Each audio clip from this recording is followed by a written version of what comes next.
Welcome to the Outer Realm with Michelle DeRoche and Amelia Pisano.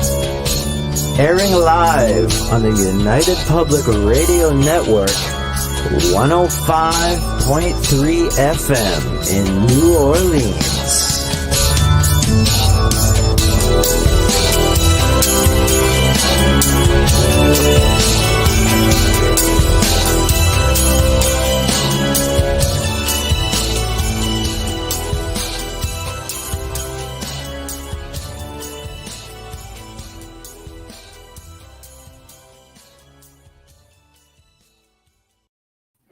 Good evening, everyone. Welcome to the Thursday night segment of The Outer Realm. We are broadcasting live on the United Public Radio Network, UFO, Paranormal Radio Network, 105.3 and 107.7 FM from the beautiful city of New Orleans.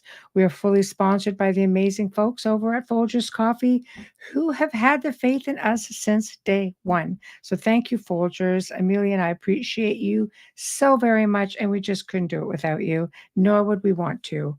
Also, thank you to Dr. Snick, the sonic surgeon, aka Justin Snicker, for his contribution of his time, his music, and his voice for the intro that you just heard. He is an award-winning composer of Halloween horror, sci-fi, and dark wave electronic music, which can be found all over any of your favorite music platforms. And 'tis the season, so he's got a lot of great stuff coming out as we speak. Also, big thank you to Steve McGinnis, the artist behind the banners and logos here at the show. Check him out on Facebook and Instagram. Also specializes in the horror genre, does comic books, graphic novels, you name it, commission pieces. He is your guy. So tonight, as you can see, I'm solo. Bubbles is under the weather. Boo, boo. Let's send Bubbles like well wishes. We love her. We miss her. And we don't want to make sure she gets herself taken care of. So hopefully she'll just be listening in. Tonight, for the very first time, we welcome Pat O'Connell. A little bit about Pat. She's a communications consultant for high-tech corporations in fields as varied as nuclear power, aerospace, antibody library solutions. She's a researcher, novelist, nonfiction author with eclectic interests from science to medicine, to history and psychology, to metaphysics and the paranormal. She helps individual clients manifest their own book publication dreams, and throughout all of it, she remains an activist for truth and freedom. I love that. Now, a little bit about what's going on tonight and about the book Bleed Through, a true story of aliens, demons, and pure evil in Texas. So it's a true story with a twist so shocking you'll never see it coming. What the heck, right? This is fantastic. I'm already hooked. Anyway, for 3 years, Texas aircraft repair shop owner Clay Wheeler witnessed an array of paranormal phenomenon at Sparks County Airport that make the events at Utah's Skinwalker Ranch pale by comparison, including UFOs, aliens, poltergeists, demonic possession, and plain old murder. Now a team is forming to finish the investigation and find out what, if any, evidence is really buried out there. So, wow, holy crud. I'm just already like, come on, let's go. Ready to go. But guys, remember we've got, 7 chat rooms. Roku does not have a chat room, so we don't count it. But we have 7 chat rooms that are coming into like one lane. So we're going to try to get to as many people as we can in comments. I'll try to keep up, but we also have to keep up with whatever it is she is at in this point, where she's at in the whole conversation. So people are chiming in, to which we're always grateful. Hello, Jade. You're supposed to be taking care of yourself, chickie, but I'm glad you're here. Wayne, hello, hello, hello. Ruth, hello. Mark Eddie, hello. Dolly, I always want to break out in song when I say your name. So, hello, Z-Sun, hello, hello. Glad to see everybody here. Chris, hello. So, man, just waiting on the guest to chime in. It sounds like pretty fantastic. I know that myself. Oh, never mind. I think our guest is here. I'm going to bring her in because I know everybody's chiming in and is really excited about it. And I want to give her absolutely as much time as possible. Be patient in the chat room. We don't cut off the guest. You guys know better. Behave. Hello, Pat. How are you? Hey, Michelle, how are you? I am well. I am well. And yourself? Yes, very good. Yeah. Good. Good. Wow. I have to say, I'm always excited when any of our guests come on, and I have really been looking forward to this one. I It's have a to w- say. it's a crazy story.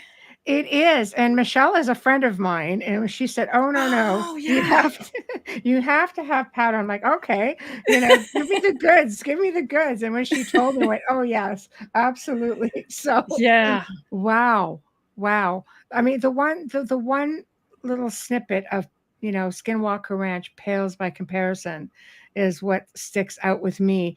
So I want to basically just start I guess at the beginning with this story, because I know you are versed in many things and you are spread out in many different directions, right? Right. Yeah. Right. So what brought you to this Ooh. point in your life with bleed through with the whole event? I'm a professional writer, communications consultant. And in 2015, my brother Jim, who uh, believed that he was abducted by aliens and had was developing a TV reality show to showcase the stories of the abductees, uh, called me and he said he's in Connecticut and he called me. I'm in Texas, and he said, I've got this case that's so crazy that I can't even tell it in an episode, in a 1 hour episode on a TV show. I don't even know if I could tell it in a 3 hour, 3 episode arc. So, would you be interested, first of all, in vetting the guy, making sure he's the real deal? And because I could go talk to him, whereas my brother couldn't in the moment. Right. And would I be interested in maybe writing a book or multiple books or a screenplay or all of the above to tell this story? And I have to say that the book that did result, there was a whole lot of material still left on the, as they say, the cutting room floor. So Right. there's a whole bunch of stories that still aren't in there. But so that's how I got pulled in. But in that conversation, my brother's telling me kind of a little bit about what was going on, and I'm saying, okay, well that sounds a little bit like what I've been reading about this Skinwalker Ranch place. Now, understand that Skinwalker Ranch in those days was basically the story of the rancher who lived there. It was not what we know today. It wasn't Right. Bigelow with his Right. scientific, investigation, and it certainly wasn't Brandon Fugel with now what you see on TV. It was Right. just people having experiences on the ranch. And I thought, well, that's pretty interesting. And then my brother said, and the guy claims he shot and buried an alien. And I'm like, holy cow, I'm That's a in, that's you a know, pièce de résistance right there. right, right. If I Right. wasn't already hooked, that Right. did it. I mean, I was already interested because I'm open minded and I'm curious, and I don't know what was happening to my brother, and I love him Right. and I trust him, and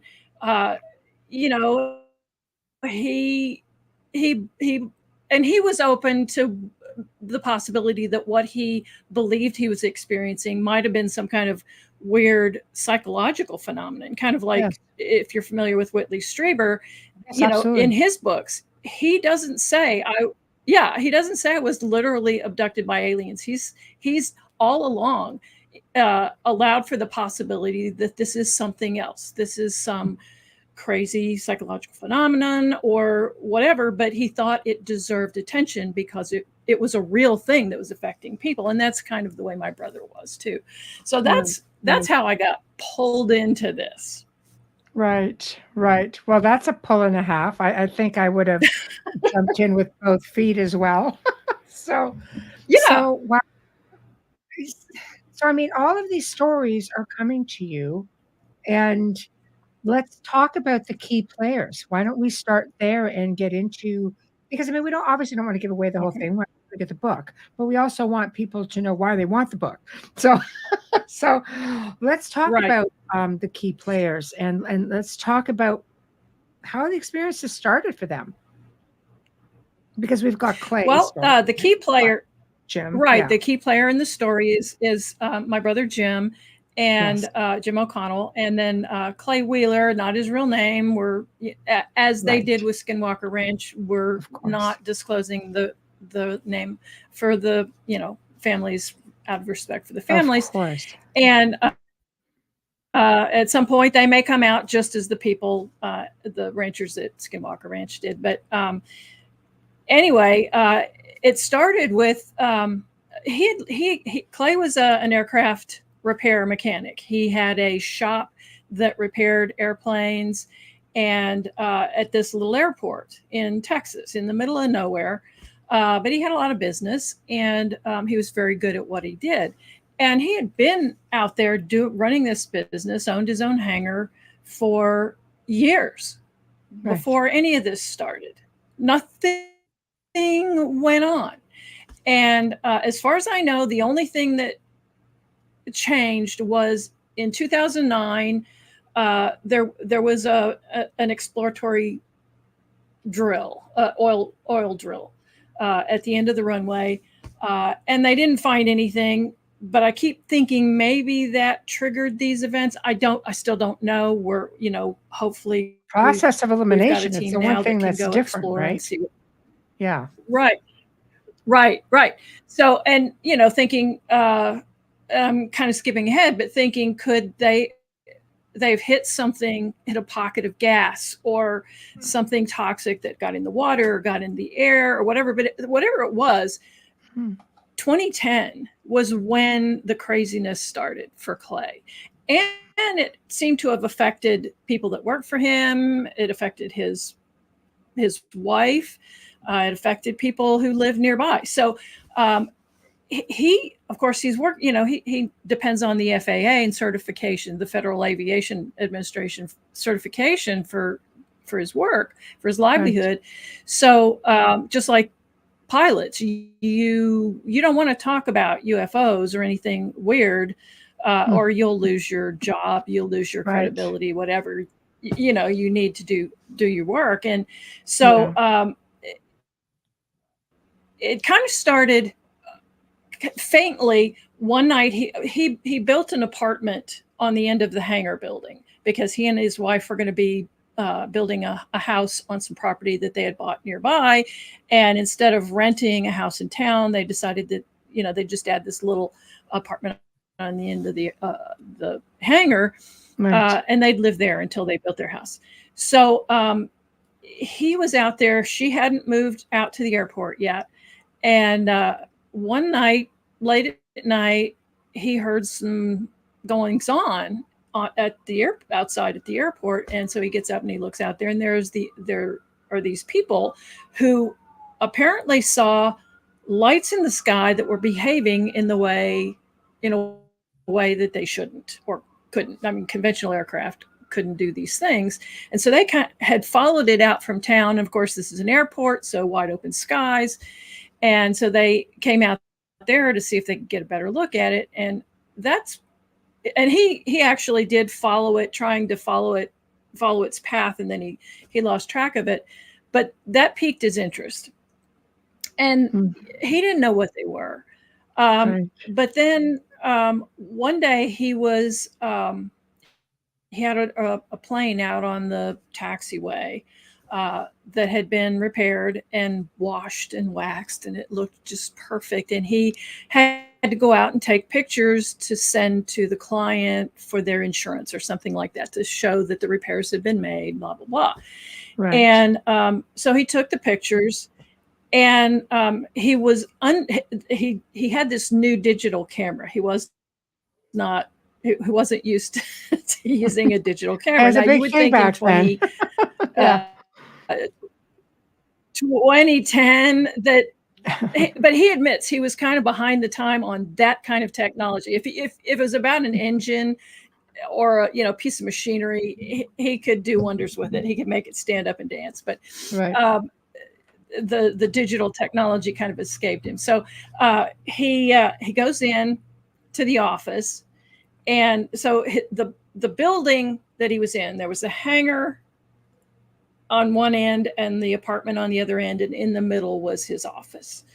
And Right. So he goes into the office, and he starts looking at the images that he had just taken pictures of to see which ones are going to be best to send to the client.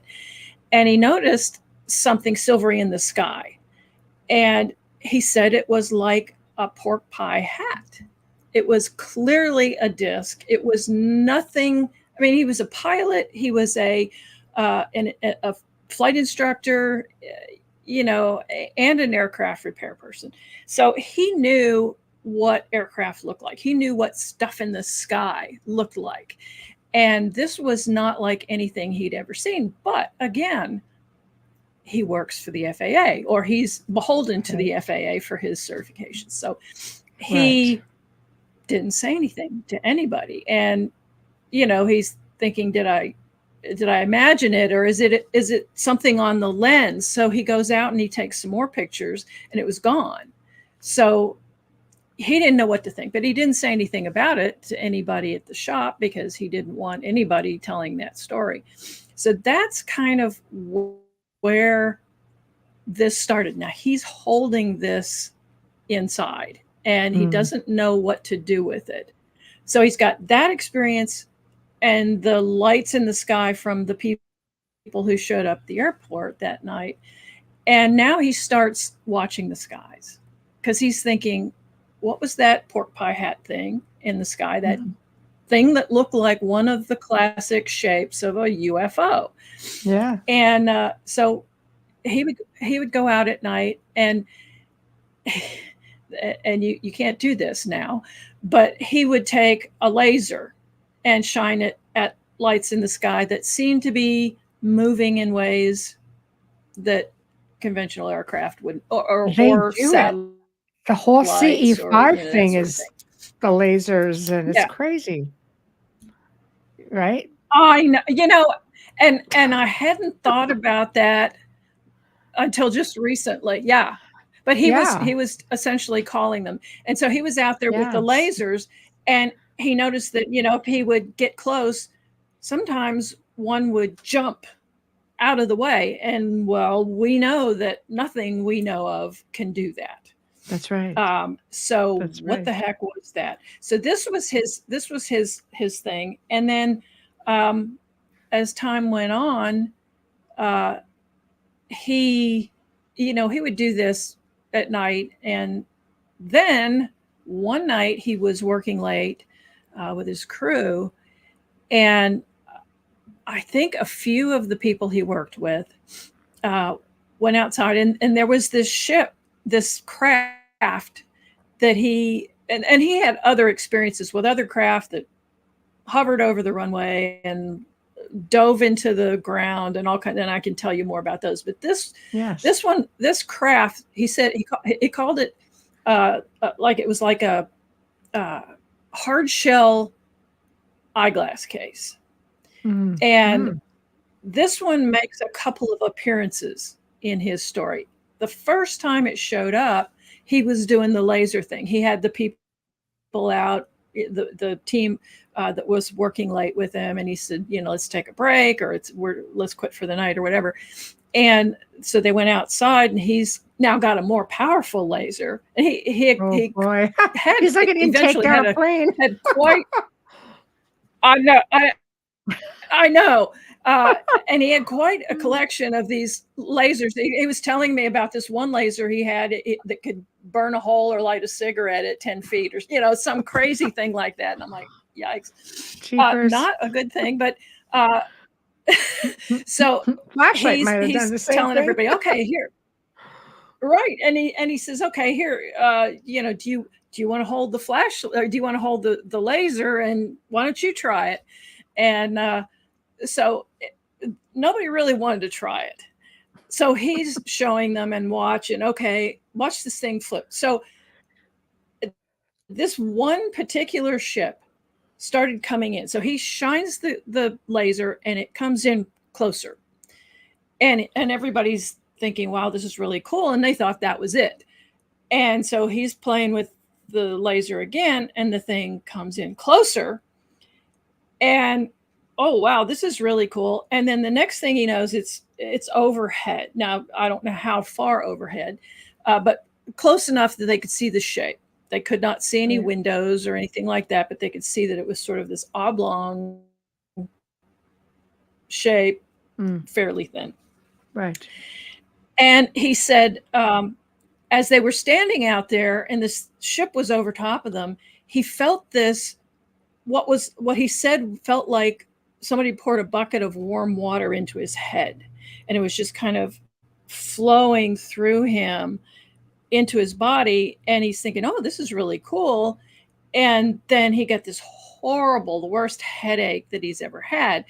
But he and his friends were like, okay, we've got to take you inside. This isn't right.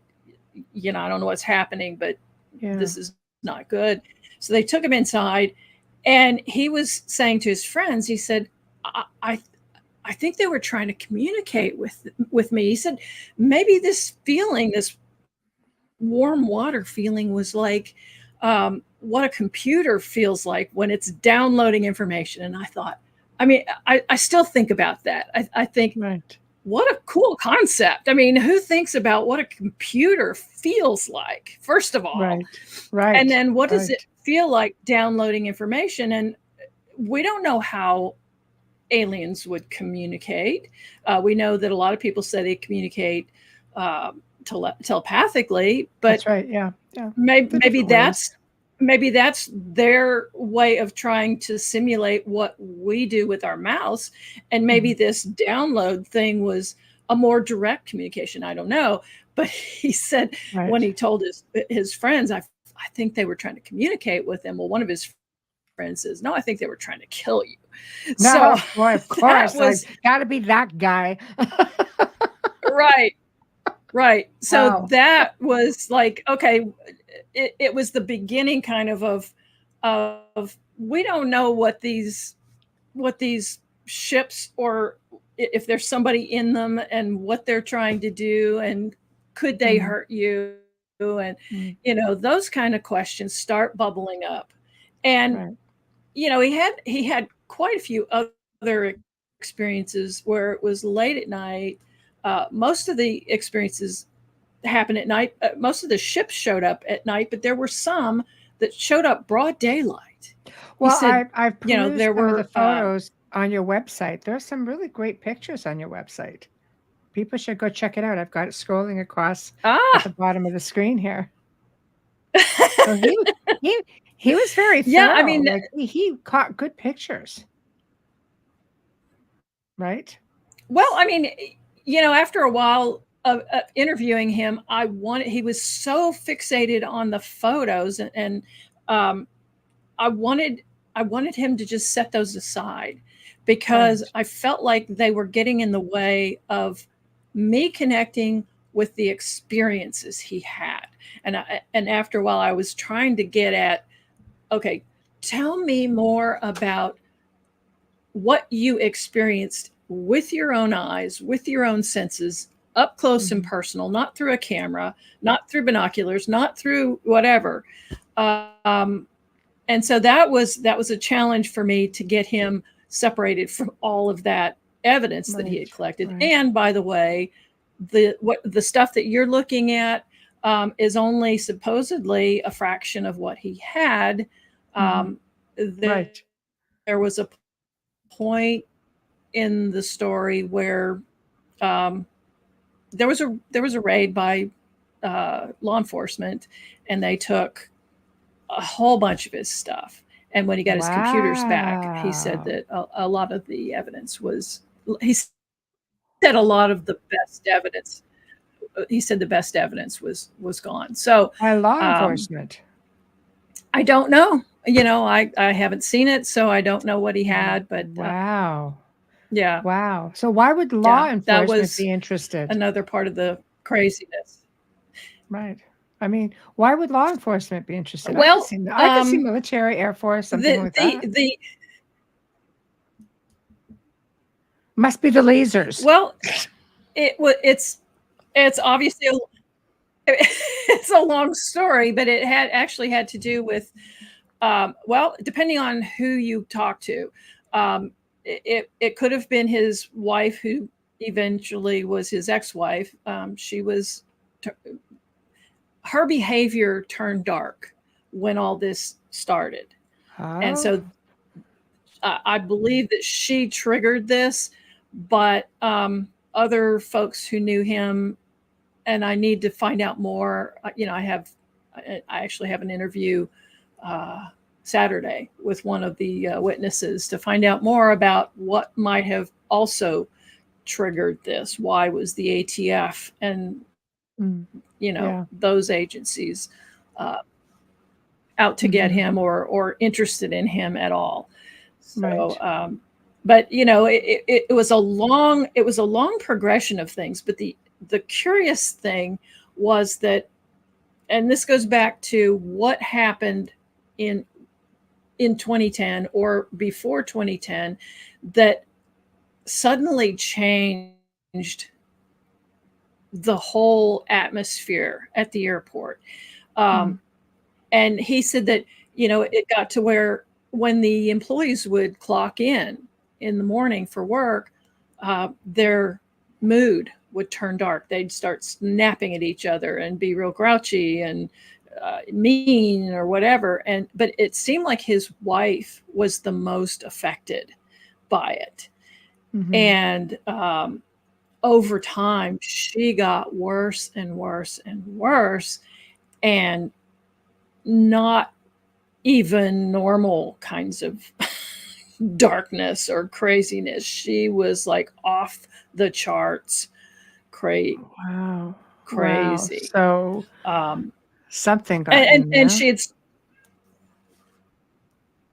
right, and it seemed like for whatever reason it affected her the most. But I don't know. I interviewed Clay, and I corresponded with Clay, and I spoke to him on the phone. So if he wasn't a reliable witness, as they say, I won't know, because I don't have any way to verify whether or not maybe he was affected by it too. I mean, I know he was affected by the events and the behaviors around him, and his health declined over the 3 years that these things took place before he finally left the airport. So it was really 3.5 years that all this was going on. Wow. So Dolly had asked, also an experiencer, where she's got a book and a show on the network with Preston Dennett called The Light Gate. The question was, where did this happen and what year? So I guess you're just catching up here. So where exactly and what year? It started in 2010, and there we go. It was in a small town in Texas, and we're not revealing the location right now because obvious reasons. This goes to the dead alien thing. So we're hoping to find that, and we don't want people coming out there, partly because Clay said he might have booby-trapped the site. And so, we have a bomb technician, we have bomb dogs, we have the capabilities to deal with this very professionally and very cautiously. So we don't want anybody to know where it is. Once we do this, we can tell the world where it is. Right. But you don't really want another Skinwalker Ranch on your hands either, with people flocking to it. I don't think so. I mean, I look at the Skinwalker Ranch TV show, and I think, because I got involved reading about that and learning about it from the time when it was just some ranchers seeing blue lights, or seeing a UFO, or they had a portal that somebody who was standing in one spot could see, and a person standing not too far away couldn't see it at all. Those kinds of things, and a giant wolf, and I think they had a few poltergeist types of events. So there's that Skinwalker story, and then there's the other Skinwalker story, which is what really is of interest today that we're watching on TV. It's what the scientists are telling us is happening.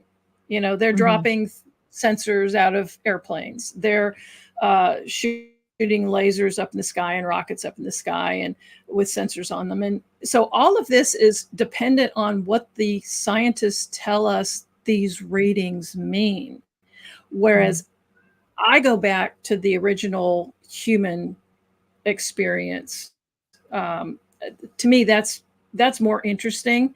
And that's kind of what Clay had. So, you know, when you said we don't want to turn this into another Skinwalker Ranch, I suppose somebody could do all the things at the airport that they're doing at Skinwalker Ranch. Oh, I don't even mean scientifically. I just mean with everybody like being drawn to it, not necessarily doing anything right, just going for their own experiences. I think sometimes people forget themselves when they go looking for an experience. I think it would be great if they could scientifically get people in there eventually and figure it out. And, you know, it would validate a lot of all of your research, Clay, and yourself, and Jim, right? So, right. And we do have a team with technology and that sort of thing to hopefully scan the area, see if we can find any conventional explanations for what was going on. But to your point, my husband and I have sat out on the runway at night hoping to see something. You know, come on down. We're here. Right. Come see Any us. luck? Any luck? Have you found anything? Not that I know of.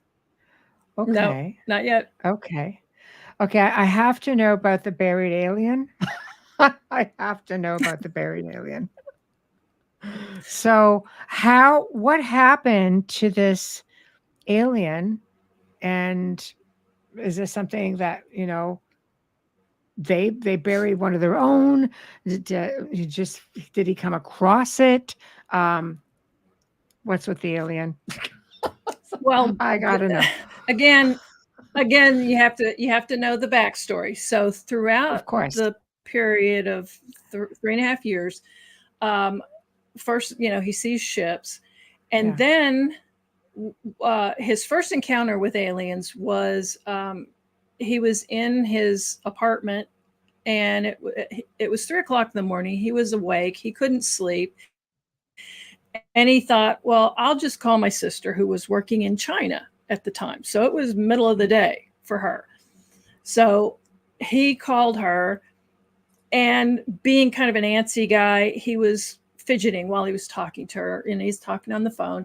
And so he walks over, just not even thinking about it. He walks over to the door that goes into his office from his apartment. And as he opens the door, he sees these two little gray aliens on his left. And all this whole encounter took just a few seconds, but he said it was, you know, the memory was just etched into his brain.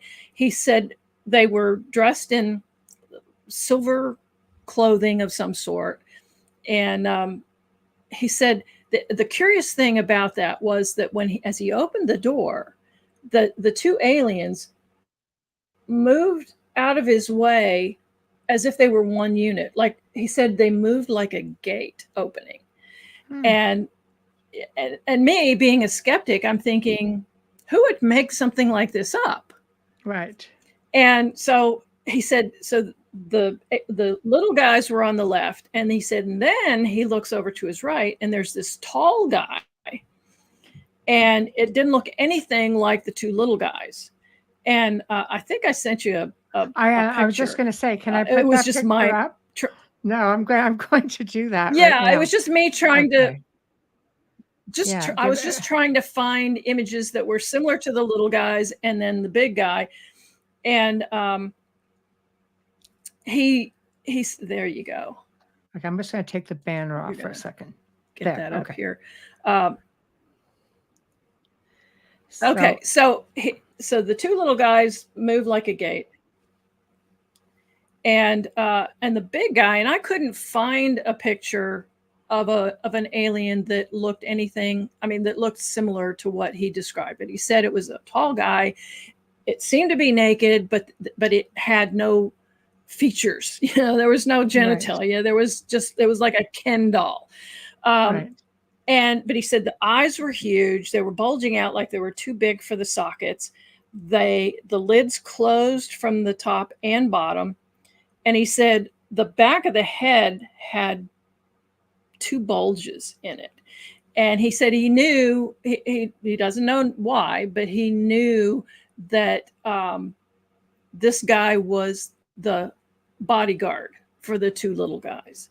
And right. then the big guy took a step toward him, and he freaked out and shut the door, dropped the phone. And I don't know how long it was before he was prepared to open that door again. But when I talked to his sister later on, she said, well, what happened from her end of the story was that he said, I got to go, and hung up. Right. So that was his first encounter with aliens. And there were several others, but getting to the dead alien. I have to ask. That doesn't happen often in a sighting. Well, you don't get that physical, you know. Right. Well, time passed. He has this one encounter that these creatures are in his office, which was locked. And he's thinking, how the heck did they get in? The building was locked. You know, when he checked later, everything was locked. All the locks were sand. And so the main thing there was that he's seeing these creatures who could invade his life, and he had apparently no control over it. So that's unsettling to begin with. For sure. And then there was some time passed. He had seen some ships. He had seen some things landing outside, and I'll tell you about that later. And then he saw a gray in the hangar. And at this point, he's carrying guns with him everywhere. He's got a sidearm. He's got a gun on his workbench. He's armed. Well, he's feeling because he doesn't know. Right, exactly. Yeah. And part of him's feeling threatened, but part of him was fascinated by this. I mean, I imagine it's the way I would feel. You know, I'm fascinated. If there's something really unusual, I'm going to want to know more about it. By the same token, I might wet my pants. You know, it's pretty scary. So, and I don't know what they're going to do to me. So he said one night he was in the hangar, and this little gray alien, and I think they were about 4 feet tall, but he said it had a breastplate on it, and it shot this beam out of this breastplate that was about 4 inches wide, or in diameter, like a laser beam or an energy beam. Yeah. And he said that it cut through everything in its path. It cut through, if there was a plane in the hangar, it cut through it. If there was a scaffolding, it cut through that. And then it cut a hole through outside wall, corrugated steel outside wall. And so now he knows. Yeah. So now he knows these things can be dangerous. Was this thing trying to kill him? I mean, you would think if it was trying to kill him, it had the power to do that. Why did it just shoot a hole through other things? I'm not sure what the circumstances were. Agreed. But so now this ramps up the fear. So finally, when another one shows up, he's quick draw McGraw. I mean, he's got the gun, he's shooting, and he kills the thing. And Interesting. He didn't know what to do with it. And he said to me, if you had told me, 3 years ago or 5 years ago that I'd have an alien body and I wouldn't stick it on the back of my truck and be driving it all over the country and putting it on CNN and the Oprah show and, whatever else, he said, I'd have said you were crazy. But he said, when it happened, I didn't feel that way. He said, I felt bad because I wanted to know these creatures. And, I didn't know if they could hurt me or not, but I wanted to know more. I wanted to know what they knew. Yeah, it was. And it was knee jerk at the time. It's like he was fight just or flight. So scared. Yeah, right, it's a fight or flight thing, But it's interesting to me that you say that he had, like, he was able to pick it up and take it and bury it, because I remember, I think it was the Stardust Ranch, when the owner was like taking a sword and he killed one. They came and got their own. Other aliens came and grabbed it and took him away. Well, okay, so let's back up a little bit. Okay. There was another alien, a little gray, in the hangar that he shot, and some of his guys were with him that day. Okay, right. And so the thing falls, and he said it started to bleed, and it seemed like it was outgassing something, like I guess they were choking or coughing or whatever. So the guys all left this body, and then they waited a while until they came, till they thought, maybe the whatever it was out in the air. You're cutting out. You're cutting out completely. Think he didn't really want to shoot it. Hope the alien paramedics came and got it. We're going to fix it up, and everything was going to be fine. Right. So they did come and take him. So yeah, so that fits with the story you're telling. Yes. It appears that that's what happened with that one before the one that he shot and literally killed. Right. So if they could take the other one, why didn't they take this one? Was it that maybe it was just hurt? The first one was just hurt, and they could home in on its frequency or something, and the one that was dead, it wasn't sending out any signals. I can only guess. Yeah, for sure. For sure. Okay. So he takes this thing, he buries it. Well, it's somewhere out there. And there's a piece in between. Where, okay. I have to tell you, there's, and I think this is probably the first interview where I've made the point that there's some funny stuff in the story, because otherwise it sounds like this really scary, unrelenting terror story. Right. But there's really some funny stuff. It's pretty out there. So, Well, yeah. Right. And so he's seeing this alien, and he said he's thinking, I need time to figure out what I'm going to do with it, because like he said, normally he would have just bragged to everybody that he had this thing. This would be the greatest thing since, ever to humanity. Yes. And but he didn't know what to do. He just knew he needed more time to think. So he bags the thing up in heavy plastic, puts it in a box, and he takes it to his cousin's restaurant where they have a walk-in freezer. And Yeah, wow. and he tells his Beautiful. yeah. And he tells his cousin he's shot and killed this pig. We've got wild pigs in Texas, and Right. they are a real pest. Trust me. Right. And Right. so this is a completely believable story. You shot a pig. Some people cut them up and eat them. Right. And so Don't eat asked this one. well, and the funny thing was, I think it dawned on him after a while that oh my God, I should have labeled it or something, like, so that somebody who works at the restaurant doesn't just start digging in there and looking for it. Well, Yeah. he finally, after a while, after a few weeks or a couple of months, he's talking to his cousin, and his cousin's like, I could, I've got a guy who can process the meat if you want. And Clay's like, yikes. And so he made up a story that well, no, I've got a family here who said they want it, and I've promised it to them, so I'm just going to come get it. And so that's when he brought it back.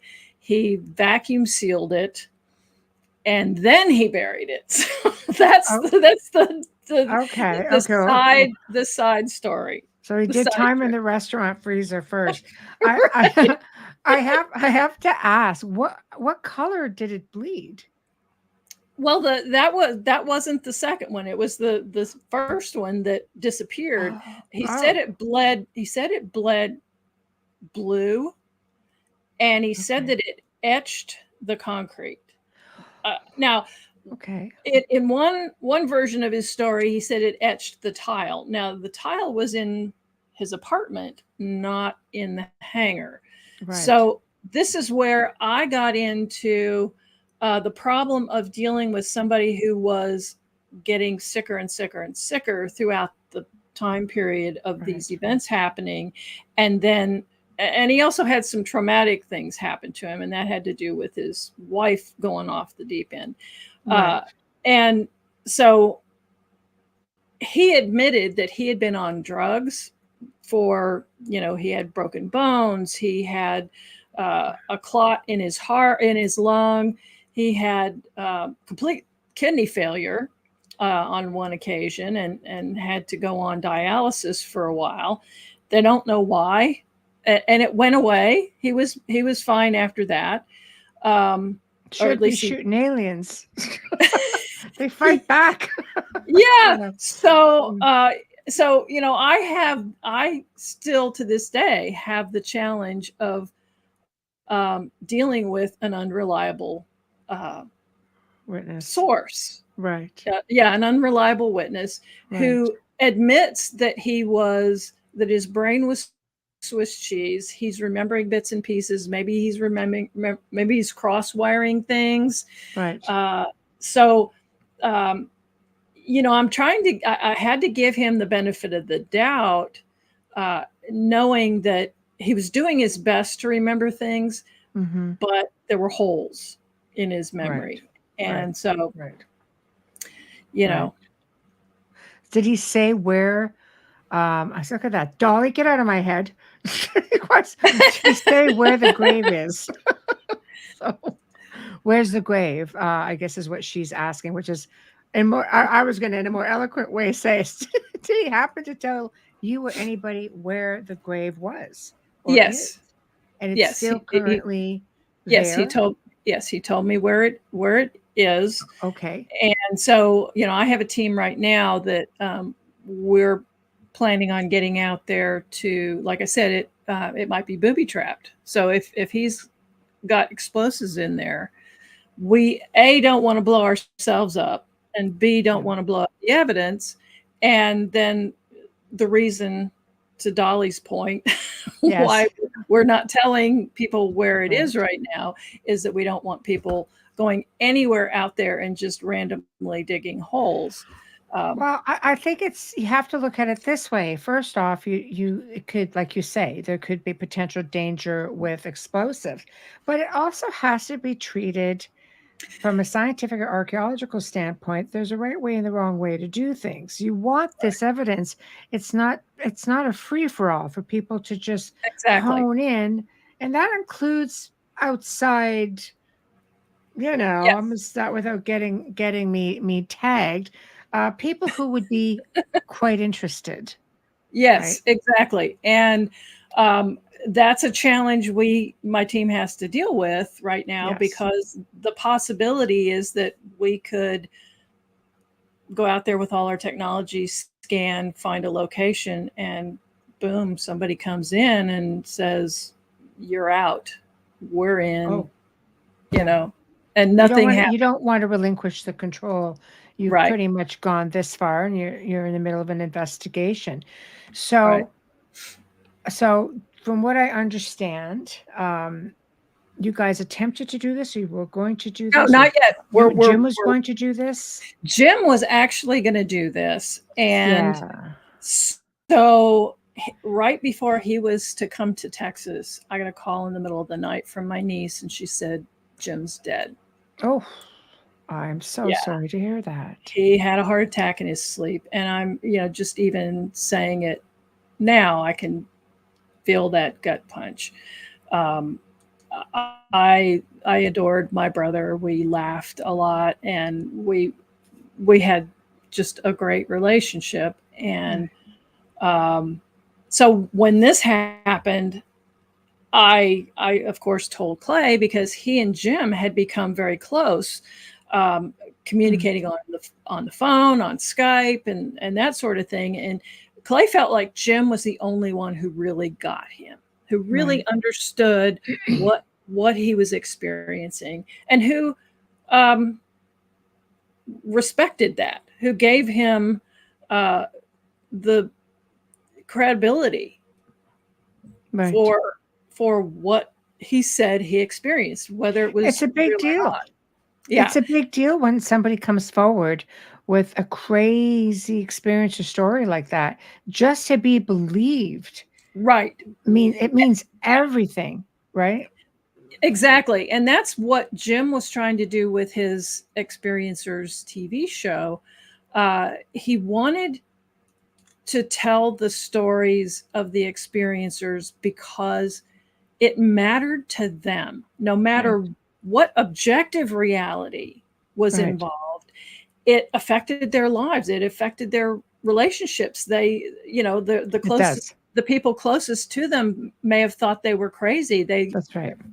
Marriages could have been ruined, or family relationships Right. broken Absolutely. because of these kinds of things. So the fact that Jim acknowledged the experiences that Clay was having, that gave them this really great bond. And so when Jim died, and I told Clay, and he says, "My God, I just talked to him yesterday. Yeah. How can this be?" Right. And so that was really kind of that sent us both into a tailspin, Of course. Clay and me. Of Um, course. and so I couldn't do what Jim was doing. I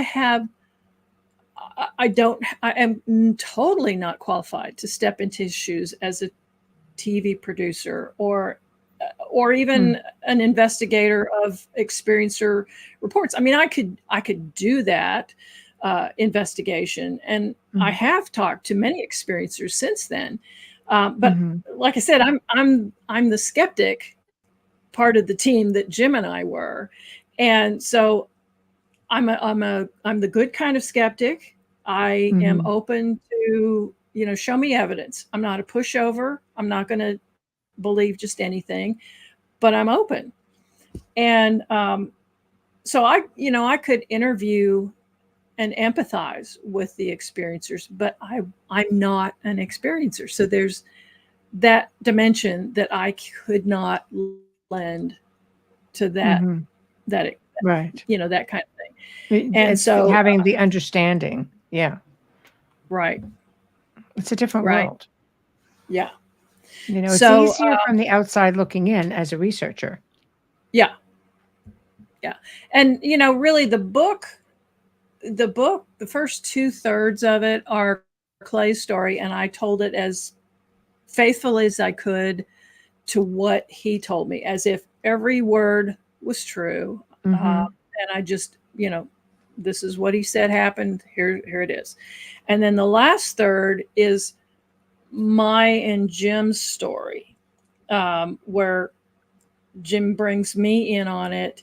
And then, Jim and I are talking about, who this Clay guy is and what we're going to do. And the difficulties Jim was having with all the drama in Hollywood and in the film and TV industry, and the game playing and all these things that would drive me absolutely nuts. And actually it was driving Jim nuts too, but waiting for a team that was supposed to fund the production or whatever, and having to play those games and so on and so forth. So I knew I couldn't do that.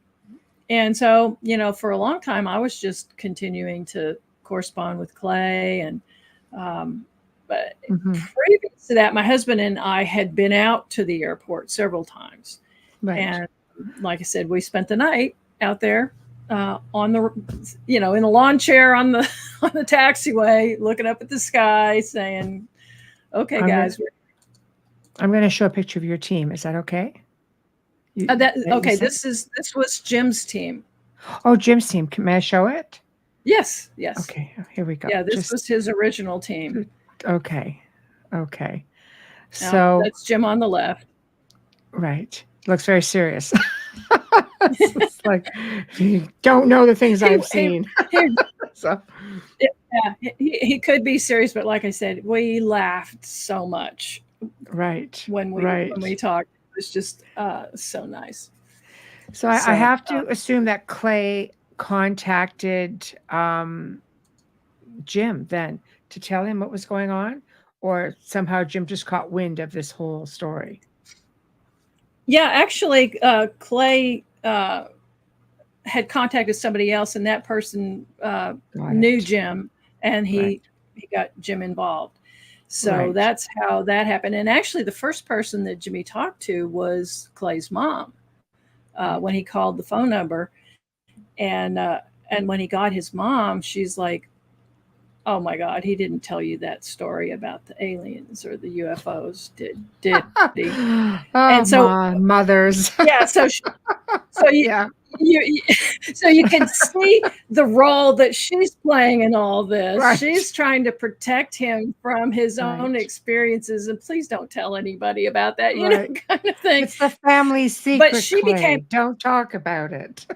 Yes, but then she became a player in all of this, because when I talked to her, and I think it may have been after Jim died, the first time I talked to her, and she told me a story about when Clay and his sister were little, and the mom and dad and the two kids had gone on a trip to Alaska in a travel trailer, driving up to Alaska and then back down. And I think they were in like Idaho. And the dad was getting tired, and so they couldn't get to a regular campground. So they just pulled off to a wide spot on the road and decided, we're going to sleep here for the night. And she said in the middle of the night, she woke up and she heard this strange noise outside the travel trailer. And I said, "What kind of noise was it?" And she said, "Well, it was kind of a clicking sound." And I know that. She said, "But I knew it was," she said, "I knew." Oh, okay. So you're going to have to tell that story. So she said, "I knew it was aliens." And this is back in the 50s or 60s. Yeah, it would have been in the 60s.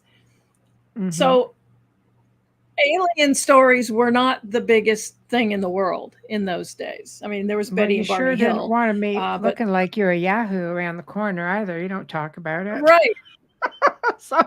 So she said, "I don't know why I thought aliens. I just felt like it was aliens, and it sounded like there was a conversation. So the click, click, click, click, click, click, like it was talking. They were talking back and forth.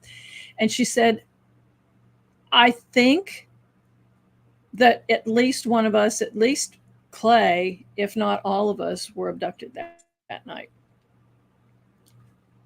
Who thought? I mean, here's this woman she's a straight arrow. She's a Christian woman. She wouldn't lie if her life depended on it. So she's telling me this story, and I've got to believe her. I just don't know what to do with it. And then the second time I talked to her, and that was after, I think, yeah, it was definitely after Jim died. I actually, she told me the story again about the travel trailer trip. And I said, hold on a second. Let me play something for you.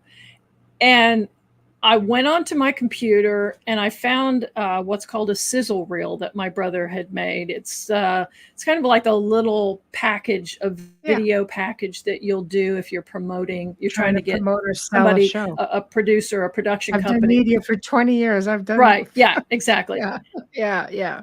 Okay, right. So your audience now knows that what a sizzle reel is. Yeah. And in the sizzle reel that Jim had, I think they were in Sedona, Arizona. And that explains their videographer was there.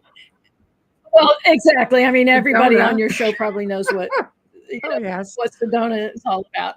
Yeah. Which was probably why the team was there in the first place. Yes.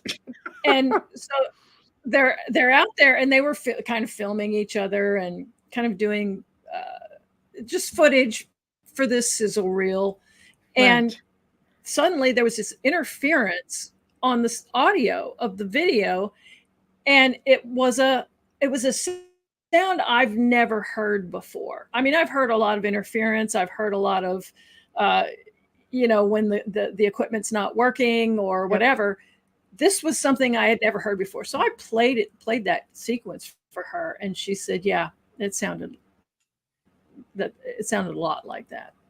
Not exactly, she said, but it sounded like that.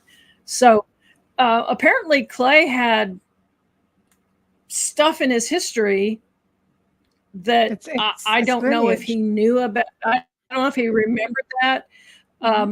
But when I heard that story from his mom, I'm thinking, wow, that kind of changes the dynamics. But that makes sense. Again, why did he not have any experiences that he knows of? I mean, with contactees or experiencers, abductees, it goes on like through generations. Like I found out it happened to me as a child. Then my mother started telling me stories. Then I got stories going back as far as my grandparents, great-grandparents. I'm like, come on. Like, why do I feel like I'm the last to know? But now you almost have to tell me because I'm remembering it. See? So I'm wondering, had it happened to him as a child even, and they just came back into his life? Well, and that's what we don't know. And at one point I asked Clay, would he be willing to do a hypnotic regression to see because he denied that he had been abducted, but he would wake up in strange places in strange clothes. Sure. For sure, that's abduction. Yeah. Hello. How does this happen? If you were sleepwalking, you wouldn't go next door, borrow somebody else's coveralls to, I can't, the skeptic in me can't explain that away. There were so many things throughout all of this that I could almost explain it away. And then there was that, but there's this. Right.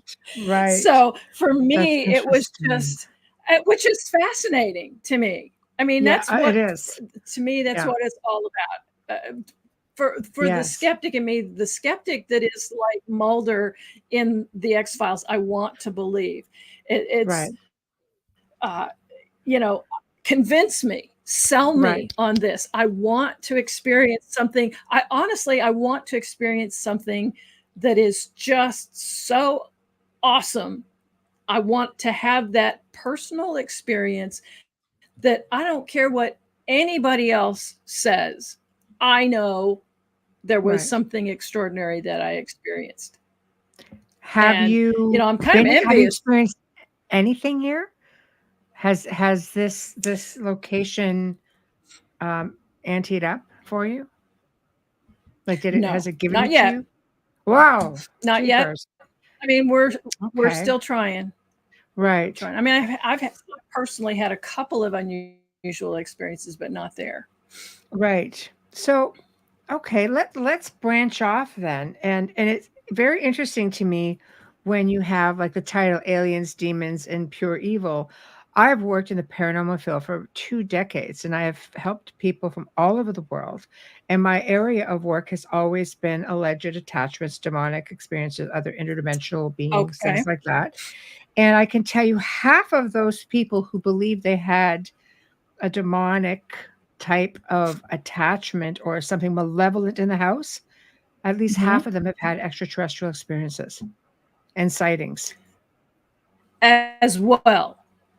So they have the demonic possession Read-throughs. type things as well. See, Yes. okay, so I had never heard of a case, but Right. I wasn't, eyeball deep into it. Yes, but I people just, don't I realize it. Yeah. yeah.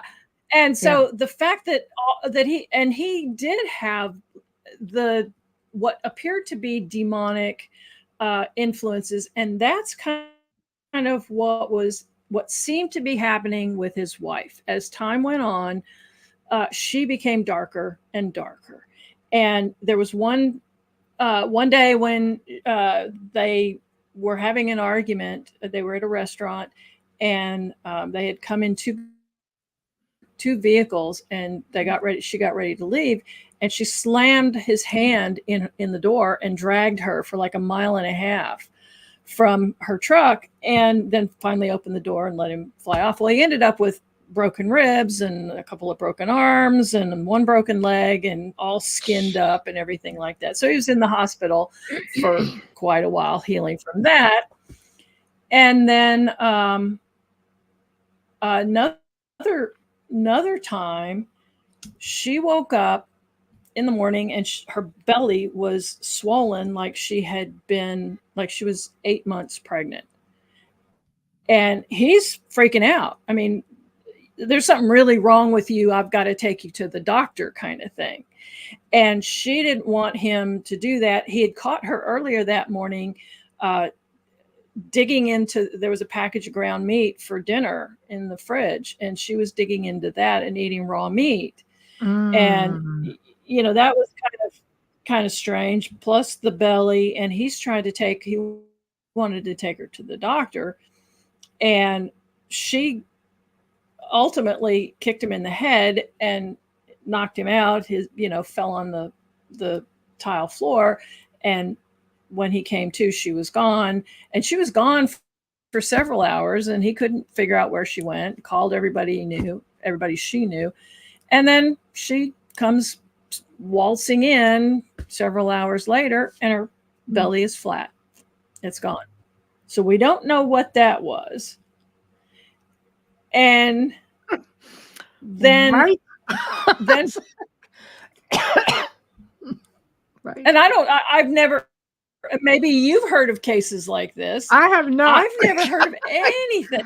I have I've never.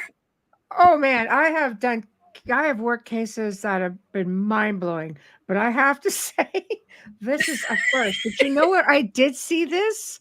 I just saw this on a film on Amazon and Netflix in the last 5 months. That exact thing happened. Large stomach, like pregnant, Oh, do you remember what it was? almost got pregnant, almost like within days. She got really big and kept eating raw meat. And when you said that, I'm going, I think I just saw this on television. So I don't know. I've never Yeah, heard of that. that's interesting. Well, yeah, Yeah, because this woman never gave I birth had even on never the heard of that production, either. but where does it come from? Like that's interesting to me. Super interesting to me. Yeah. That's the Yeah. thing. I mean, what can cause that? What can cause I mean, and of course, he was rightfully scared, thinking, there's Yeah. there's an alien or belly. I don't know, and like the spaghetti alien, I call the thing that. Yeah. Yeah. Right. Anyway, I know. I know. yeah, That's yeah. crazy. So she So waltzes back in with a flat stomach. So she dropped something somewhere. It's a desert. Could be anything, anywhere. Right. So or it absorbed into her body, or maybe it was just yes. air. I can't explain this. Well, Dolly's a I have nurse. no way to. I mean, Right. Dolly's a nurse. She was okay, put in Dolly, the do you belly. have? Have you ever? It's a condition. It's a condition. Yeah, in the belly is a Okay, condition. can it Would you go? eat raw meat with that condition? Because that's crazy. Can it? It could be reversed That's by right. And can tapping it and go draining. away in a few hours? Only by tapping and Okay. draining it. Now, See? so it wouldn't just go away by itself, and that's what it appeared. To do. Ghost Wars. That was the name Ghost of the Wars. show. Okay. That was crazy. Just saying. Okay. So, Good to but know. I I'm going mean, to write that down. yeah, Ghost Yeah. Wars. If you forget, I'll remind you. So yeah, it was Yeah. in there, and it was So, probably halfway into the. Yeah, it's crazy. So she goes, no, you have to have help. She says you can get rid of it in minutes, but she would have had to have had help to do it. Well, yeah, and so I mean, I could understand that if you Mhm. you lanced it or whatever, you put a Right. drain in it. Yes, I could see how But you then there could get must be rid of some. There that. would have to be Uh, evidence of that. I would think. Right? She would you have would to have think, some kind of but evidence. Yeah.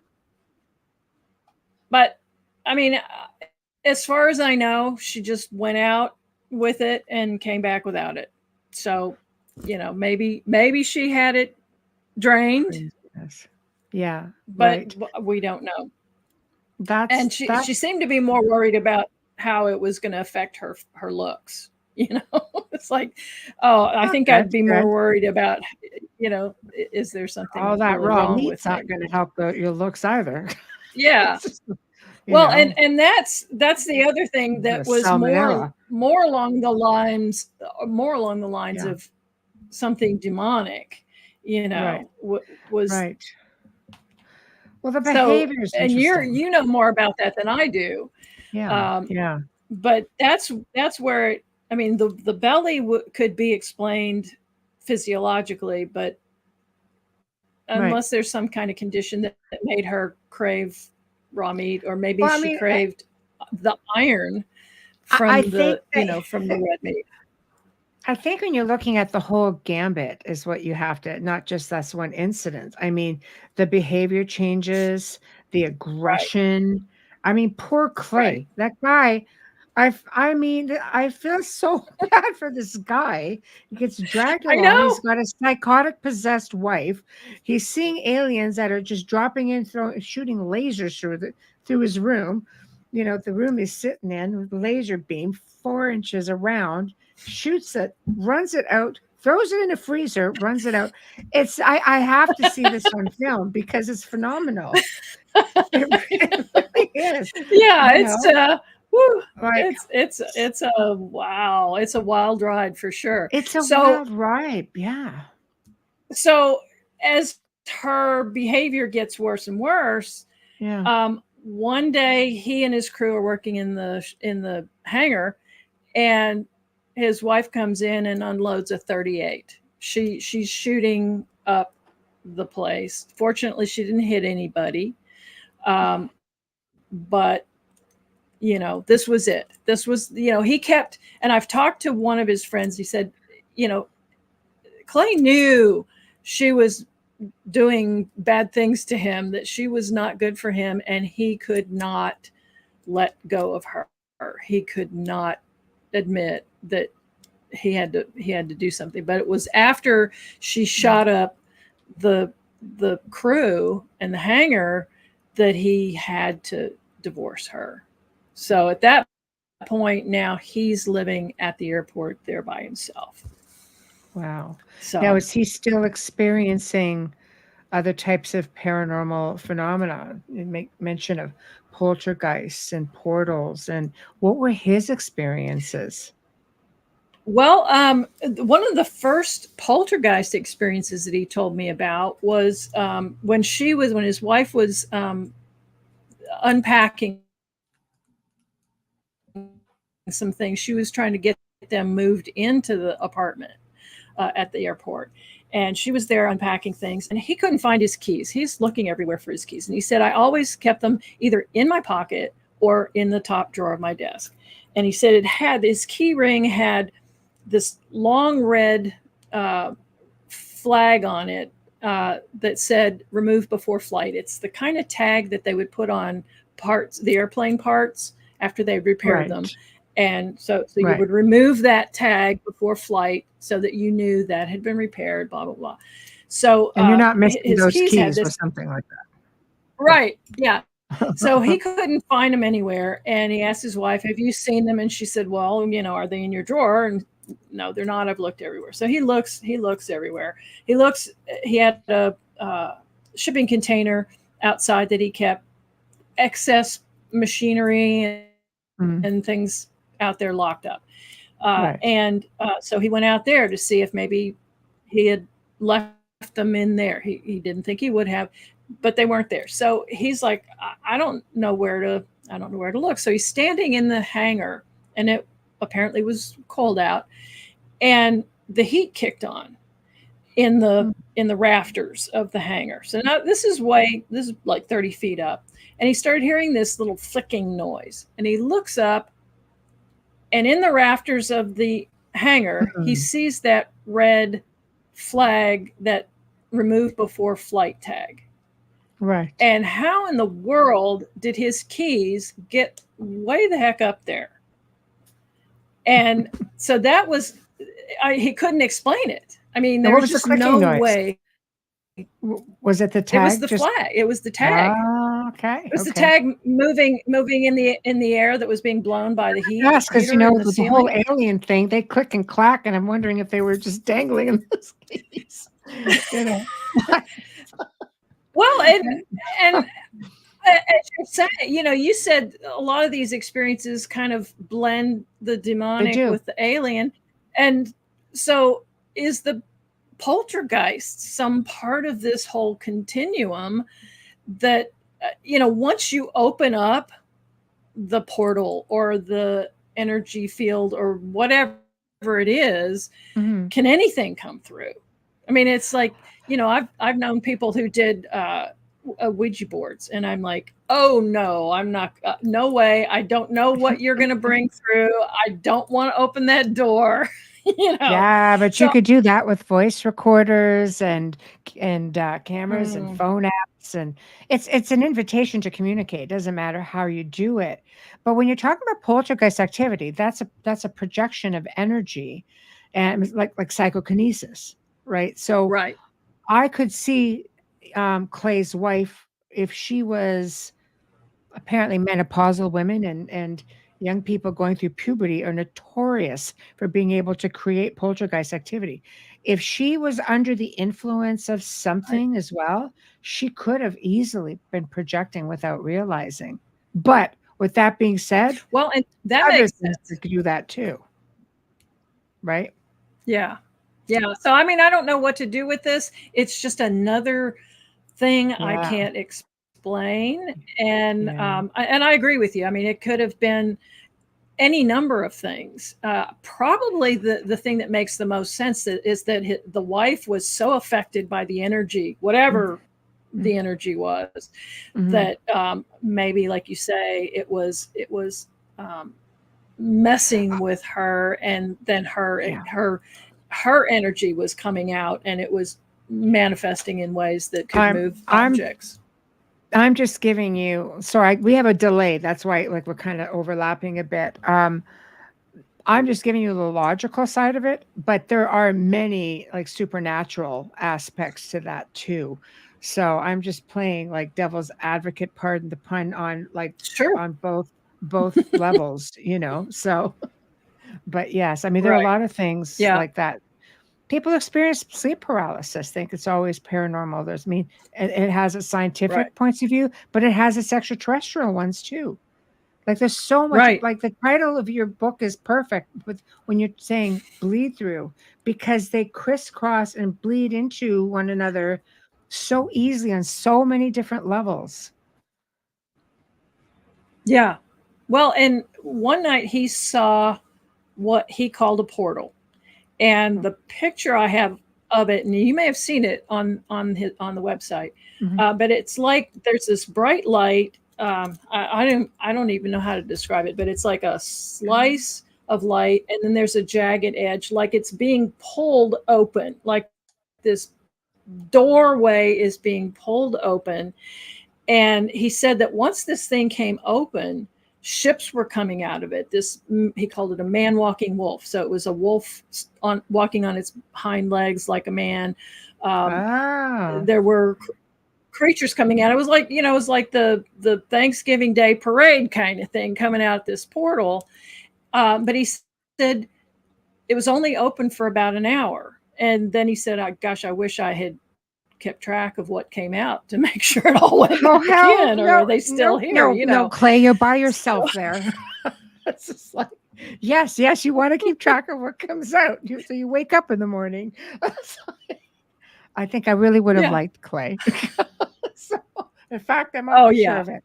He was a really interesting guy. He was very, very creative.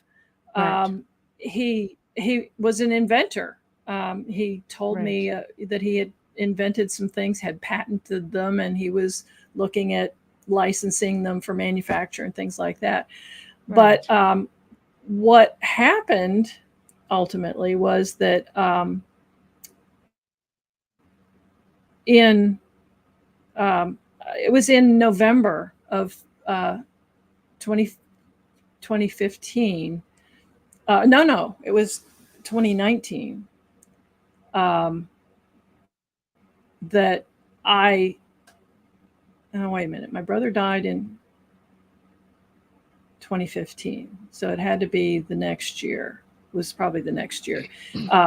And I wanted to, my brother's family was still stunned from the shock of this. And I felt like I needed to do something in Jim's memory. So I put together a memorial video, and it's on the main page of the website. It's not the greatest thing in the world, but it's, it's yours. Got a lot of heart. It's got a lot of heart. And so I did this, and then I sent the link out to people on Facebook that Jim had contacted. Jim had contacted people all over the world, experiencers, and wanted to tell their stories on the TV show. And even if they didn't want to be on the show, a lot of them didn't, he still wanted to hear their stories. He still wanted to acknowledge their experience and help them feel validated and help them vent, let them vent and express the difficulties they've had with being that person in a world that doesn't believe that is real. And so I made this video and got it out to everybody. And of course I sent it to, sent to a bunch of people on email, including Clay. And knowing how close Clay and Jim had become, I'm sure that, I expected Clay to send me an email or call me and say something about the video.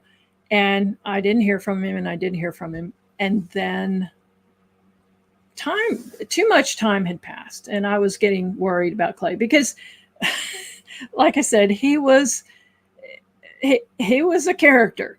And so, no telling what kind of stuff he might be getting into. So I started to worry about him. So I contacted his sister, and I said, is he okay? And she said, no, he's in the hospital. He has multiple organ failure and flesh-eating bacteria. And if he survives, they're going to have to remove large patches of his skin. Oh my And goodness. so the next day, she emailed me and said he had died. So here I am with all this information from Right. Jim and now from Clay. Mm-hmm. And what do I do? And so You're caught in the I middle of a actually protest. sat on it. Yeah. Yeah. And so I sat on it for several years because, like I said, I couldn't step into Jimmy's shoes. Mm. I just was completely unqualified to do what he had been doing. Mm-hmm. But I had his story and I had Clay's story and I had so much material. And I thought, well, I'm a writer. I can at least write a book. Right. So Right. that's what I did. But the problem was, toward the end, I had been, I was kind of thinking that's where I was going to end up with the book. And Clay was fine with that. And I was starting to ask him questions about what was your normal life like, that, what did your normal day look like that was Mm. interrupted by the craziness? So Right. how was your normal world? What was going along? And then suddenly this crazy stuff happened. And so I was trying to get that kind of background so that I could tell his story in kind of real time, or at least some of the stories in real Mm-hmm. time, where I'm just going about my business, I'm doing my work, I'm with my wife, I'm with my friends, and then boom, this thing happens. Well, I never got that from Mm. him. I got a few interesting stories. There's some charming stories. One from when he was a child that was really interesting. That just showed the kind of person he was, and actually the kind of person his mom was too. Right. So I did have a little bit, but for the most part, I had to imagine what that day-to-day world looked like.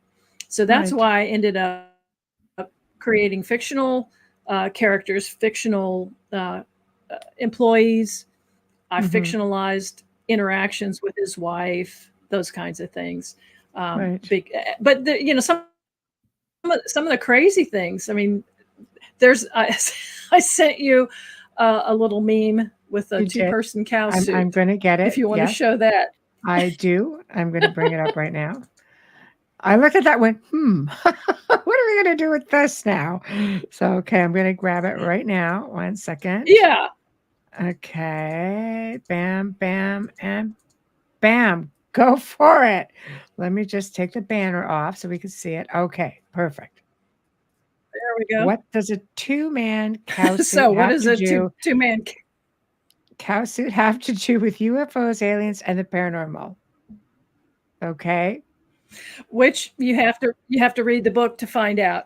But this I did not make Oh, this I did not make up. So I need everybody to know that some of the craziest stuff that's in right, the book I did right, not make up. I made up the boring stuff. The right, right. what it was like having It's Clay dinner, in the suit, isn't together with it? his wife. Right. That's Clay and one of his buddies in a suit. But uh, how does that? And that's really one of the most charming scenes in the book, where he and his buddy are out there, just you have to read it to find out. But And yes, yeah. We don't want to so give it away. but there really is some light stuff in there, so it's not this just unrelenting fear and darkness. And really a lot of the experiences, like when a ship landed out there, or hovered over the runway, that was, first of all, he had been out there playing laser tag with this light in the sky, Mhm. and the light would jump out of the way like it sometimes did, and he Right. thought he was done. And so he was getting ready to go in, and then this big ship comes in and it lands over the runway, and he was scared to death. Right. But there was also that part of him that was just so fascinated Right. by what this thing is. And he said that, he had his backpack with him, and he's reaching, he didn't want to look away from the ship, but he's reaching into the backpack and wondering, do I grab my gun or do I grab the camera? And he grabs the camera. Well, and it turned out that it was just so dark. All he got was dark on dark. And this was part of the frustration, that he couldn't get decent images of these things. But, he did okay with the photos you have on the website. He did okay. So, and there was one night that he said, so the first thing that happened was his secretary was complaining that their electric bill, he paid the electric bill for the runway, for the airport. I mean, it's teeny tiny airport. So he's paying for the runway lights and the security lights and the beacon and all that kind of thing. And his secretary said, the electric bill is $1,000 higher than usual. And are you guys doing anything here with the equipment, using something different? Why are you draining more energy? And he said, no, we're not doing anything unusual. So interesting. Then few days later, he looks out the window of his apartment, I'm not sure. Some of this, I'm not sure. He might have looked out the window, or he was looking through the security camera monitor, and he saw these ships that were hovering over some of the runways. And he said they were fairly small, not like the big one that had come down previously. But these were fairly small, like the size of a Volkswagen or something. But kind of discs, but he said there was like a bite out of the back of them. So that kind of reminded me of what Kenneth Arnold described, the man who first reported seeing what ended up being called flying saucers, but he didn't call them saucers. He said they moved like saucers, skipping off the water. But this was over the Cascades, but it was like they were part disc, but then there was the backside of it wasn't normal. So Clay was saying there was kind of like this bite out at the back. The key was that these ships were hovering over the runway lights, and he said there were creatures. He didn't really characterize them specifically, like were they like the grays or something else, but he said there were these creatures, and he said they were behaving like the old time service station attendants. They'd pump your gas and then they'd wash your windshield, they'd check your oil. He said they were out there, it was like they were servicing these ships, and he realized that, oh my God, they're refueling off of my runway lights. And so then he got mad. And so but I don't think he saw this in real time. I think he saw this on the security camera. Right. It may have been in real time, but he wasn't right there when that happened. But he said there was this other creature who was like the supervisor. And he said the thing he called it the Oreo cookie man. The head was like a giant Oreo cookie. So it was round, but it was flat. And this thing was 15 feet tall. He said, I mean, I asked him how tall it was. I don't think he had measured it at the time, but he said, well, if the runway lights are 3 feet off the ground, this thing had to have been, 15 feet tall. So giant Oreo cookie head. And he said, I couldn't figure out how this thing was not falling over, because it seemed to be coming over and bending over to look at the work, inspect the work that these attendants were doing to the ships. And he said, with this big head, it should have fallen over. The center of gravity just didn't make any sense. But so now he got mad, because he's thinking that's why this is these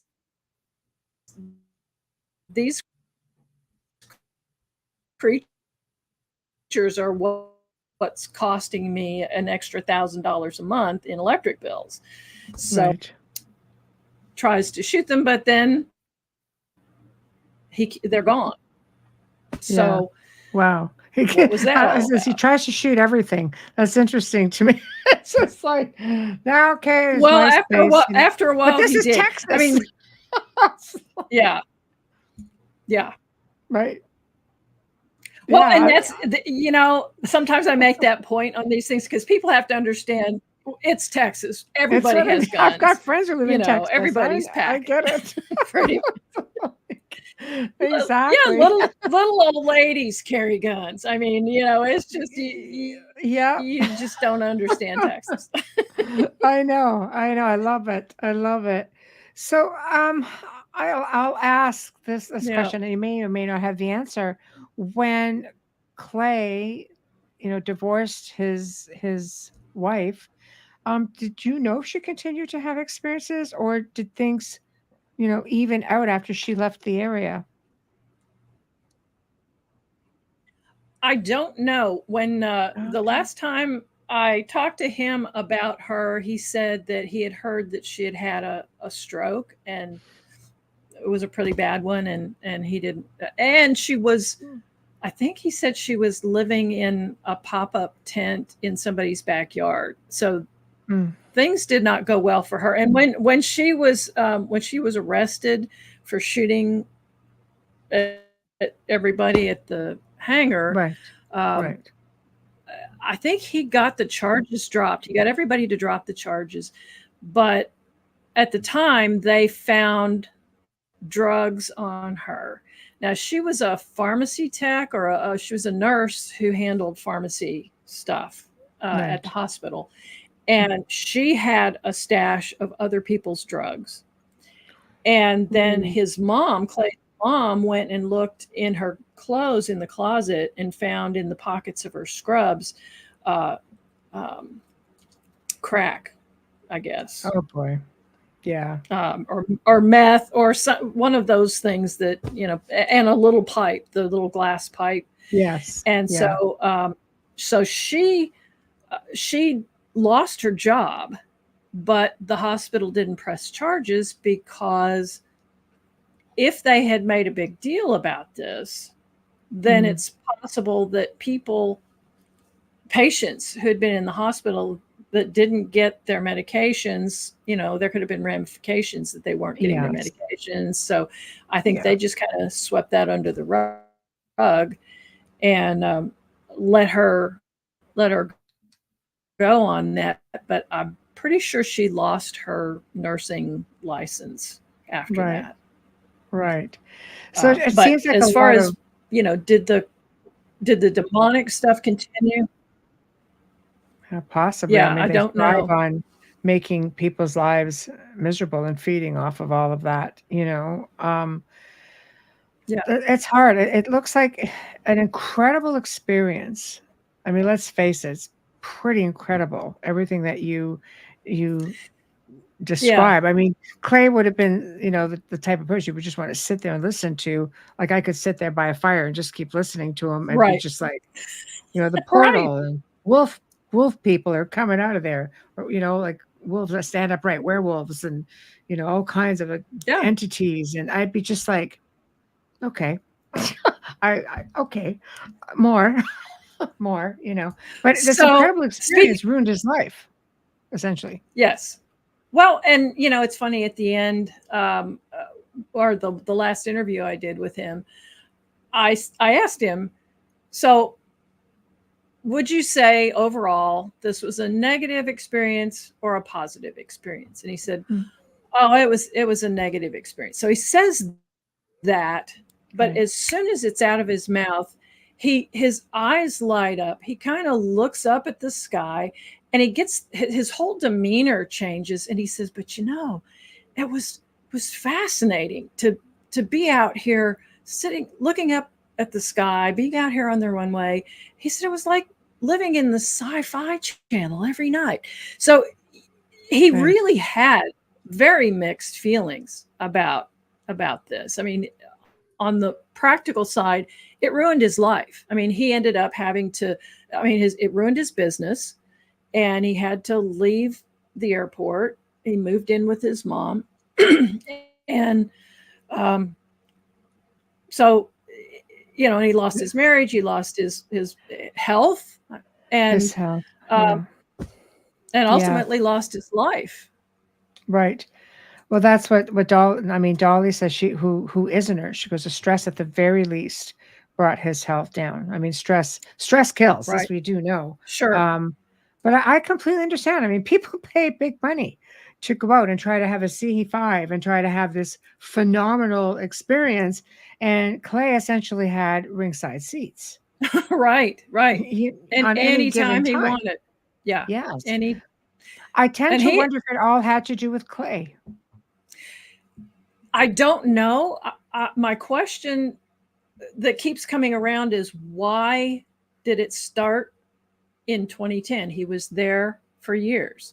Right. Why did it stop when he moved away? If it was Clay, why didn't the experiences continue when he moved in with his mom? Well, let's face it. I mean, if you're living, depending where you're living, it's kind of hard if you're living city life, for example, or in a survey. You can't just necessarily have a ship drop down in front of your place, or an extraterrestrial walking through the front door of an apartment building, for example. But you are out in the middle of nowhere, and they could come and go as they please.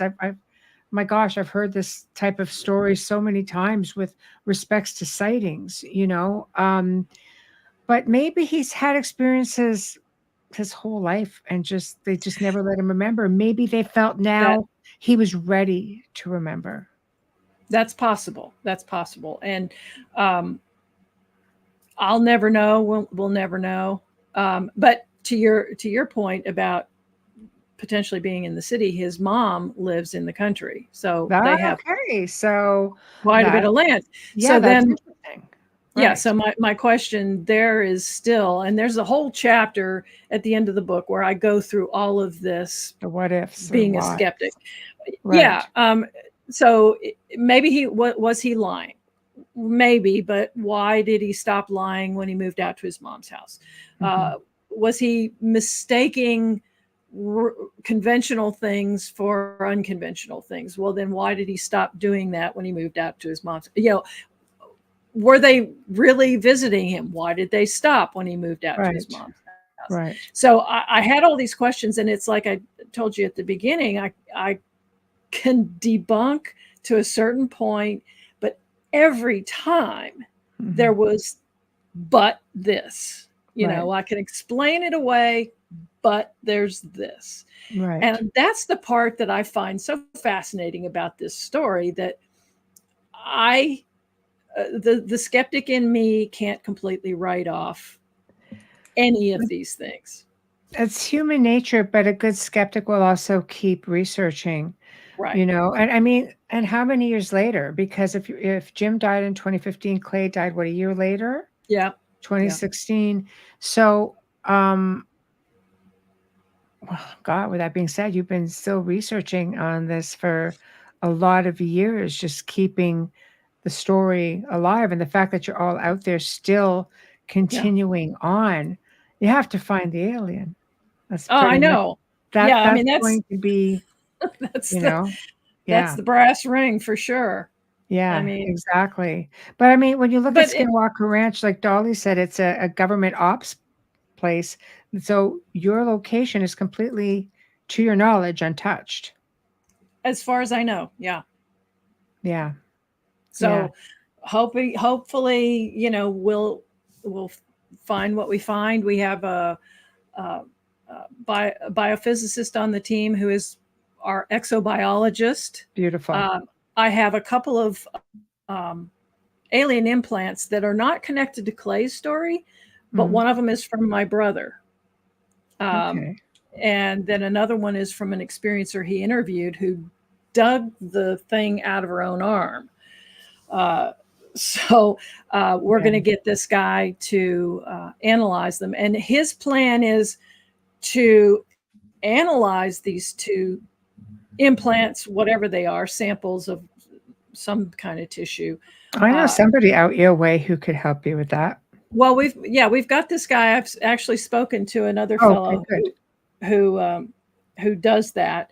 Right. But this fellow, he wants to analyze them from a structural standpoint, from a biochemical standpoint, but he Nice. wants to do it in a way that preserves any function that it might have. So if it's a transmitter, if it's a marker, if it has some active function, he wants to maintain that and see if he can figure out what that is. Now, being a biophysicist, he may not be able to do that.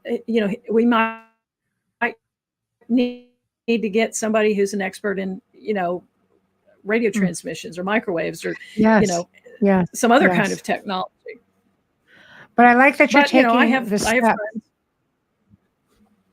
Yeah, I like that you're taking the step. It's going to just add validity to everything that you're doing. And because let's face it, something like this, people want to see it backed up with the science, so to speak, because that's what's just going to put the nail right in the coffin.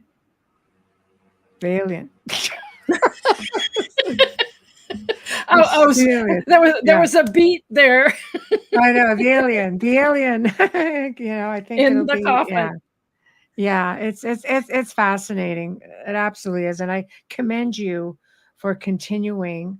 Your brother's your brother's research, his legacy.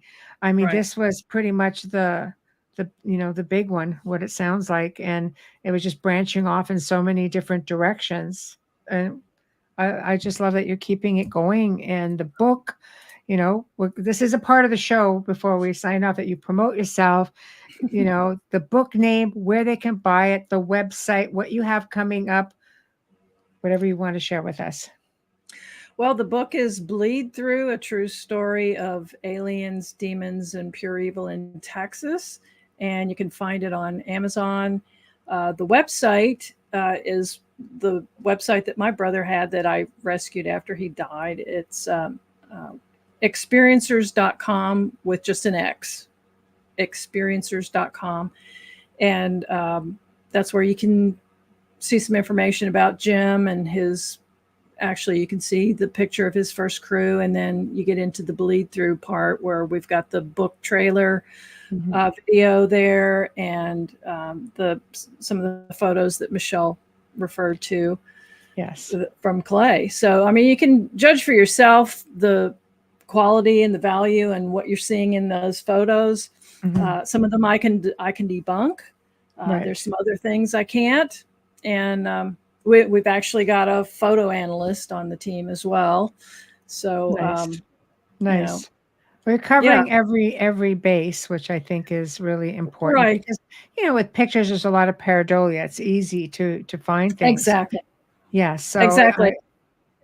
Yeah. So, and I had a moment with Clay explaining to him what I debunked his photos that he said were of rods or skyfish. And I was able to show him a video that just had a normal video camera and then a high-speed video camera with a timer in the middle. And you could see that on one side, it looked like this long snake with a bunch of wings. And on the other side with the high-speed camera, you could tell it was a moth. And so, and he resisted that for a while, but I explained that I believe you have had some extraordinary experiences, and I don't want anything to distract people from those. So if there's something we can debunk, then let's do it. Let's debunk it ourselves. Yeah, I agree. I think it's a good idea to go in with a healthy, open mind, but I go through everything through the process of elimination. I'm excited to see what I'm left with. And it's not even that when you're left with it, that it's a definitive. It just means that you get to keep going and try to dig your heels in a little deeper and explore a little further. It's exciting. Exactly. And you've nailed that. You've nailed the way I feel about it. So I think we're kindred spirits on that. Yeah. And the fact is that, I want everybody to know that when we do the dig, there may be nothing there. This could be, I don't know, for people in your audience who are old like me, it could be like Al Capone's vault when Geraldo Rivera did this big 2-hour special on TV live, and we're going to open, Al Capone's vault, and there was nothing. There was nothing. It was like, but the anticipation was fantastic, wasn't it? Right. So, and it's fascinating. The process is fascinating, and the peeling the onion, talking to witnesses that I haven't been able to find before, but we've got a private investigator on our team who now has the tools to find people I wasn't able to find on my own. And so now we're starting to do those interviews. So, it's Did you anticipate a part 2 to the book? Yes. Yes, for sure. Well, you have an open door policy right here on the show. So when you get there and you'd like to talk about it, we definitely would love to have you come on and share that. I would be absolutely delighted to do that. Thank you. And we would love to have you. And I know Amelia, my co-host, is down for the count with, she was really under the weather. So, and I know she's like, oh God, out of all the nights. So it's like, I know, I'm sorry, Bubbles, I'm sorry. So I know she would be delighted as well. So we will do this again. We shall. And I'm already looking forward to it because I know you're going to end up with all kinds of phenomenal information. And I think a lot of it will validate, a lot of these stories. It's out there. Yeah. Dead alien is out there, Pat. Well, and maybe while we're out there looking for the body, somebody will come visit us. Yeah, like Jimmy Hoffa or something. I don't know. He's in there with the alien. I don't know, but you're right. You're right. Maybe they came and collected their own. Maybe they did. And that's a possibility that's in the back of my mind. Could they, if they could take the other one? Yeah. Could they taken the body of this one? But again, our exobiologist is going to swab the container, take samples of the dirt, take any kind of samples that we can find, and if there's anything anomalous about it, that's pretty cool. Right. Well, depending how far down you dug, and where, and how, where you put them.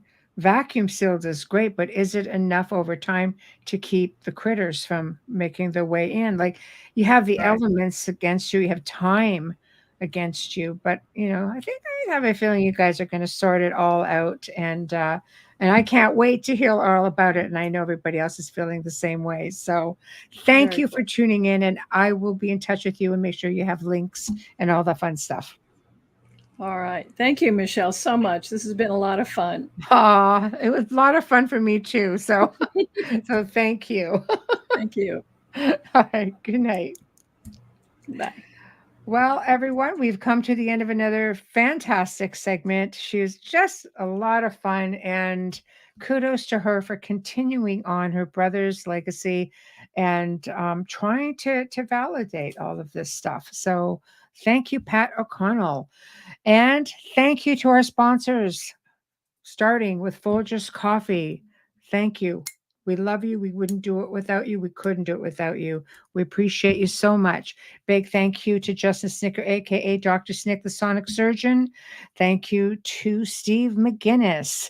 Anybody wants to email us, if there's somebody you'd like to see on the show, content that you would like to see addressed, anything like that, if you think you'd be a good fit for the show, just email us at theouterrealmcontact@gmail.com. Theouterrealmcontact@gmail.com.